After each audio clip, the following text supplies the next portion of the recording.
అరుణాచలంలో ఉన్నటువంటి శివలింగ స్వరూపమే కాదు. అరుణాచలంలో 3 రూపాలతో ఉంటాడు పరమేశ్వరుడు. ఒకటి, అరుణాచలంలో ఉన్నటువంటి దేవాలయం లోపల ఉన్నటువంటి శివలింగ స్వరూపం ఒకటి, అది ప్రధానమైన లింగ స్వరూపం. 2, అరుణాచలం కొండంతా కలిపి శివస్వరూపం, అది అగ్నిస్వరూపం. అందుకే కృతయుగంలో అది అగ్నిస్వరూపంగా ఒక పెద్ద జ్యోతిస్సుగా వెలుగుతుండేదిట. అదే త్రేతాయుగం దగ్గరికి వచ్చేటప్పటికీ మణులతో కూడినటువంటి శివలింగమైంది. అదే ద్వాపర యుగంలోకి వచ్చేటప్పటికి పెద్ద స్వర్ణలింగమైంది.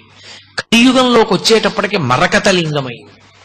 అందుకే ఇప్పటికీ ప్రపంచంలో ప్రఖ్యాతి వహించినటువంటి భూతత్వ శాస్త్రవేత్తలు అరుణాచల పర్వతంలో ఉండేటటువంటి శిలలను పరిశీలించి హిమాలయ పర్వతాల కన్నా కూడా ప్రాచీనమైనటువంటి శిలలు ఇక్కడే ఉన్నాయి, అసలు ఈ భూమండలము ఏర్పడేటప్పుడు అగ్నితప్తమైనటువంటి శిలలతో చల్లారిన కొండ ఈ కొండయే అని నిర్ధారణ చేయబడినటువంటి క్షేత్రం.